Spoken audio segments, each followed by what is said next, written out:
Festo disse: para Roma você escolheu, para Roma você irá. No dia que Paulo pega o navio para Roma, eles enfrentam o naufrágio. Era vontade de Deus que ele fosse para Roma, mas eles enfrentam o naufrágio. O ponto é tão crítico que 14 dias eles não sabiam se era noite ou dia, porque havia trevas, escuridão, o pânico, o desespero tomou conta de todos. A carga do navio foi jogada fora, o navio estava para se despedaçar, mas um anjo do Senhor apareceu para Paulo e disse: coragem, Paulo, ninguém vai morrer, eu entreguei todos esses nas suas mãos. Naquele navio tinha 276 prisioneiros. O navio se despedaça e eles chegam em Tábuas, nadando na ilha de Malta.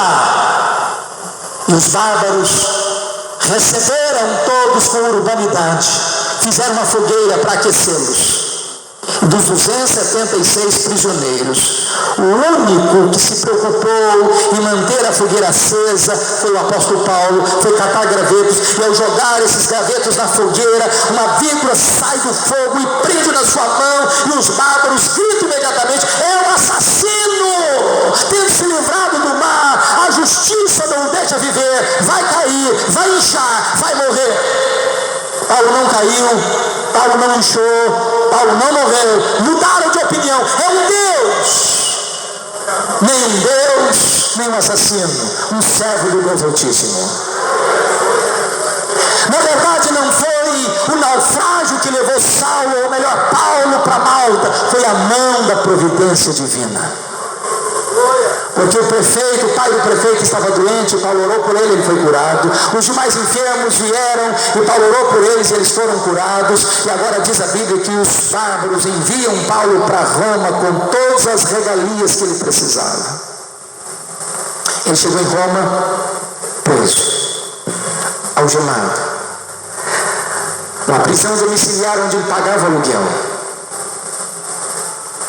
Mas ele escreve a carta aos Filipenses, capítulo 1, versículo 12, dizendo assim: eu quero que vocês saibam, meus irmãos, que as coisas que me aconteceram têm antes contribuído para o progresso do Evangelho. Que coisas aconteceram para você, Paulo? Fui perseguido em Damasco, fui rejeitado em Jerusalém, fui esquecido em Tarso, fui apedrejado em Listra, fui açoitado em Filipos, fui escorraçado em Tessalônica, fui enxotado de Bereia, fui chamado de tagarela em Atenas, fui chamado de impostor em Corinto, enfrentei feras em Éfeso, fui preso em Jerusalém, fui acusado em Cesareia, enfrentei um naufrágio para Roma, fui picado por uma cobra em Malta. Mas eu quero que vocês saibam que eu cheguei em Roma preso, mas essas coisas contribuíram para o progresso do Evangelho. A palavra progresso na língua grega significa abrir caminho. Era exatamente a palavra usada para os engenheiros de Roma quando iam abrindo estradas para o imperador passar. Eu quero dizer para você que Deus não é sádico, que quando Deus permite o sofrimento na vida dos seus filhos, Deus não desperdiça o sofrimento na vida dos seus filhos. Os sofrimentos na vida dos filhos de Deus são picadas que Deus vai abrindo para o progresso do Evangelho. Porque Paulo estava preso, a igreja foi mais encorajada a pregar. Porque Paulo estava preso, algemado, ele evangelizou a guarda pretoriana. 16 mil soldados de escol, a guarda pessoal do imperador, gente que transitava nos corredores do palácio todo dia, durante 2 dias, em 3 turnos diários, um soldado do lado direito, outro soldado do lado esquerdo, amarrado a Paulo, e ele evangelizando. E ele evangelizando, e ele testemunhando. Quando ele escreve a carta aos Filipenses 4:22, ele diz: os santos vos saúdam, especialmente os da casa de César. Na verdade, Deus abriu uma agência missionária para Paulo, lá dentro do palácio de Nero. Ele disse: eu não sou prisioneiro de Roma, eu não sou prisioneiro de César, eu sou prisioneiro de Cristo, eu sou embaixador em cadeias, eu estou preso, mas a palavra de Deus não está algemada.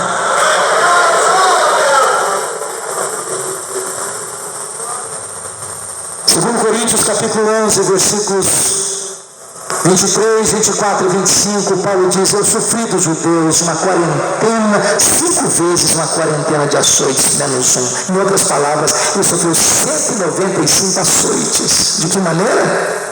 Chicote, com correios de couro cru, com ponta de osso na ponta. E quando se arrancava a roupa da pessoa, e se chicoteava essa pessoa, rasgava-se a carne, o sangue espirrava. Quando Paulo diz em Gálatas 6,16, quanto ao mais ninguém me moleste, porque eu trago no corpo as marcas de Cristo, ele não estava falando de poesia, ele era um homem todo cicatrizado. 3 vezes fustigado com varas, 3 naufrágios, a Bíblia só relata um. Perigos de rios, perigos de mares, perigos de desertos, perigos de estradas, perigo entre estrangeiros, perigo entre patrícios, e ainda mais, diz ele, pesava sobre mim a preocupação com todas as igrejas, temores por fora, pressões por dentro, mas eu quero que vocês saibam que as coisas que me aconteceram têm antes contribuído para o progresso do Evangelho. Porque ele estava preso, ele não podia visitar as igrejas, sabe o que ele fez? Começou a escrever cartas. É por isso que nós temos as cartas da primeira prisão: Efésios, Filipenses, Colossenses e Filemão. Cartas que abençoam o mundo ainda hoje. 2 anos preso. Por esta libertação, ele orou e pediu oração. Ele queria sair e saiu dessa prisão. Ao sair dessa prisão, ele não sai para se aposentar, ele não sai para deitar numa rede, ele não sai para ficar numa cadeira de balanço, ele não sai para vestir um pijama, ele sai para visitar as igrejas, ele sai para pregar o Evangelho. Talvez ele tenha ido à Espanha, e ele chega e deixa Timóteo em Éfeso, e ele deixa Tito na ilha de Creta, e ele está fazendo a obra de Deus. E nesse período ele escreve mais 2 cartas. O interregno da primeira para a segunda prisão. Escreve 1 Timóteo, escreve Tito. Mas, irmãos, a política do mundo vai mudar. No ano 64, o imperador Nero, que era louco, desvairado, que havia assassinado membros da sua família, inclusive a sua mãe, bota fogo na cidade de Roma.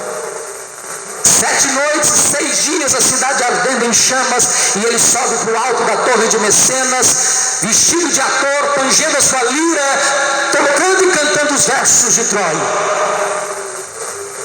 Quando as chamas cessam, a cidade sai em cinzas, descobre-se, e dos 14 bairros de Roma, 4 deles haviam sido poupados das chamas. Desses 4, 2 desses bairros eram densamente povoados por judeus e cristãos. Então Nero encontra um álibi para botar a culpa do incêndio de Roma nos cristãos. E começa uma brutal e sangrenta perseguição aos crentes no mundo daquela época. Os crentes eram presos, amarrados nos postes, queimados vivos para iluminar as noites de Roma. Os crentes eram jogados nas arenas para serem pisoteados pelos touros e para serem devorados pelos leões esfaimados da Líbia, ou para serem trucidados pelas espadas dos gladiadores. Nesse momento, Paulo, percorrendo as igrejas, certamente é caçado, porque ele era o maior líder do cristianismo. Até que ele certamente foi preso, possivelmente em Troade, quando ele estava na casa de Carpo. E a prisão foi tão violenta e tão repentina que não deu nem para pegar os seus objetos pessoais. Deixou para trás a sua capa, deixou para trás os seus livros, deixou para trás os seus pergaminhos. Mas agora ele não vai para uma prisão domiciliar, agora ele vai para uma masmorra subterrânea, úmida, escura, fria, insalubre, de onde os prisioneiros saíam leprosos ou para o martírio. É desta prisão que ele vai escrever sua última carta, 2 Timóteo. E agora eu peço você que abra sua Bíblia no texto lido para nós encerrarmos.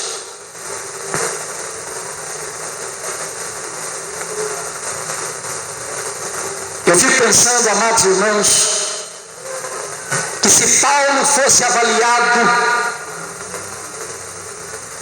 nas lentes da teologia da prosperidade, Paulo seria um fracasso.